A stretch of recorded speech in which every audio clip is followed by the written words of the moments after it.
Hey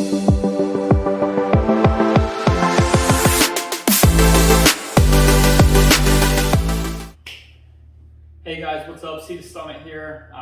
Finally bringing you another video. Geez, I think it's been like 3 months, 3.5 months, something like that. I was posting really regularly, really getting into YouTube, really building my subscribers, and man, life just hit me. It knocked me down. I started having some crazy stuff happen at work, started having some crazy stuff happening in my personal life. And I found myself having very little free time, and I'll be perfectly honest, in what free time I had, the last thing I wanted to do was film and edit Ruckus videos.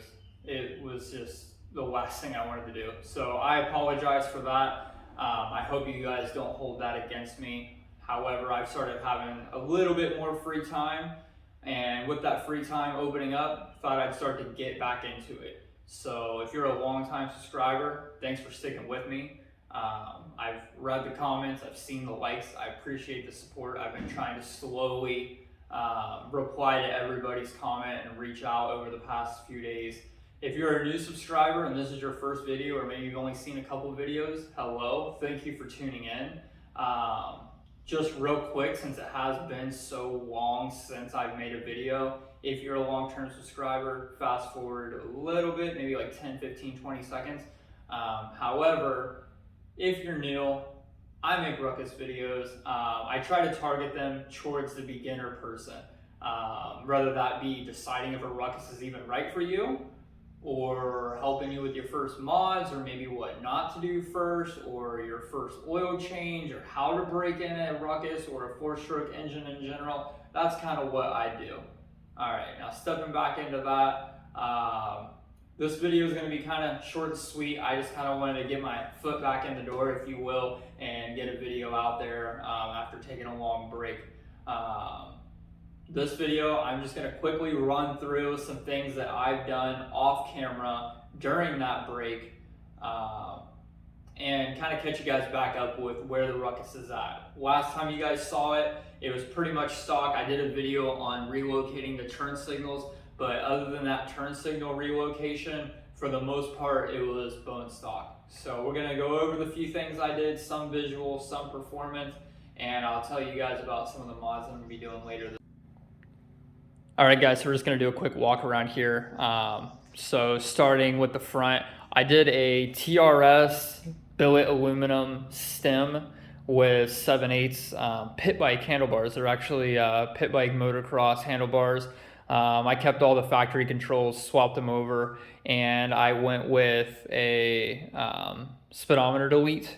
I'll probably go to a Trail Tech later on in the future, but for right now, I found myself using my phone most of the time anyway as a speedometer, which also has an odometer setting on it. And I really enjoy that cleaner look, and I really wanted to go with like a more motocross style handlebar. It's not really something I've seen a whole lot, and I personally think it looks really clean. So that was really the only way at this point in time that I had to make that work. One of the other things I did is I got rid of like the bunny ear, if you will, not handlebars, rear view mirrors. And I went with this bar end rear view mirror from the Ruck Shop. It's nothing fancy. It was like 16 bucks, but I'll be honest with you, it looks, in my opinion, a lot cleaner, and it honestly does just as good a job, if not better. Moving on down, I did a OEM factory plastic delete. Nothing against it. I like it. I've seen tons of Ruckus that look good with the factory plastic, but just for what I'm going towards end goal, it wasn't for me. So I got that with the TRS red accent tank bolts and pegs.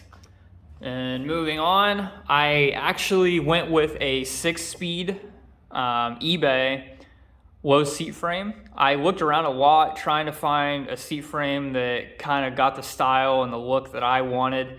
And I'll be honest with you, money aside, like whether I was spending $400 or whether I was spending $50, which is what this cost, I really just thought this one looked the best. If you look at how it brings it back, it doesn't just lower it, it actually moves the seat back. You can look at that front angle. And then it basically brings it flush with the tail. I've seen a lot of like R6 taillights on these, and it just hugs the back of it perfect once you cut that ugly like mount for the factory like OEM taillight assembly. It looks absolutely beautiful, and it still retains, if you switch it over, I just didn't, the helmet lock. So honestly, like for the money, I really felt like this was the absolute best seat frame out there. Obviously, that's just all my opinion. You're free to do what you want. You can tell it's definitely it's definitely cheaper made. It's not like OEM quality by any means. The seat frame actually comes in 2 different pieces instead of like a 4-piece like a lot of other ones. But man, like I'll be honest, the look of it for me is worth it. Like it's worth, you know, that sacrificing that little bit of quality. And I say my OEM frame, so like if something ever happens to it, which I doubt it would, it's not like it's a major crucial like structural part, I'll just swap it back. Hey, sorry if that camera got a little shaky when I was doing that walk around. This is actually my first video back and first video with a new camera. So I'm kind of learning the kinks with it. The stabilization's a little bit different than what I've used in the past. 2 things I didn't mention, just because you can't really see them. Maybe next time I'll pull my CVT cover off and let you guys get a look.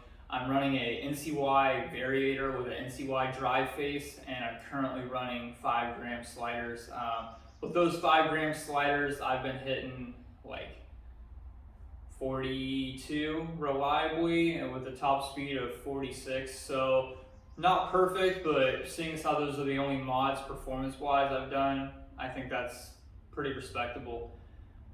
Talking about some mods I'm going to be doing later this week, and I'm going to try and do a install video on a couple of those, because from what I've seen, I can find written instructions, but I can't really find like a video anywhere. And there's a lot of people out there who are visual learners versus being able to read a piece of paper and retain that info. So I'm going to try and put out more content later this week. And those mods are going to be flush mount turn signals. Everybody mounts them in the battery box, usually like right in here. I think I'm actually going to play around and see if I can mount them underneath, and if they'll flash out. I'm going to play around with that a little bit and see. And then I'm going to go with an R6 tail light. I really like that one. I was looking at some of the flush mount ones, and even though I agree they come out looking pretty clean, I think the R6 tail light is something I was looking into even well before I even bought a Ruckus. So yeah, that's the one I'm going to go with. And then I've been trying to balance my visual and performance parts. So to keep that balance kind of going, I'm going to do a little bit of carb tuning with a reject, because I've been running just a little bit lean. And then I'm going to do a airbox delete and go with a nice UNI pod filter. Sadly, I don't have an exhaust system yet. That's my next box I'm trying to check for performance mods. But for right now, do that airbox mod or delete, and kind of see where that puts me. I might do a little bit of CVT tuning after that, depending on where my RPMs are. And that brings me to my next point. I'm actually going to be installing a RPM gauge, not a Trail Tech Vapor like odometer, speedometer, RPM gauge, but just one of the little like battery ones. Just keep it sleek and clean for right now, but allow me to kind of more accurately tune and dial it in. Yeah guys, that's pretty much it for this video. Like I said, short and sweet. I hope you guys enjoyed it. If you have anything for me, drop it in the comments below. I'm also going to start getting my Instagram back up and running. I also took a break from that. I'm going to start posting more like just day-to-day pictures and short videos on there. So if you're looking for more content, follow me. I'll put my link down below. And yeah, if you guys got any videos, ideas, or anything you'd like to see, please let me know. I'd be more than happy to accommodate if it's something that I feel I can make good content on and I'm knowledgeable on. So yeah, without further ado, please like, subscribe to this video if you found it informational or if you want to see more. And I'll see you guys later this week in the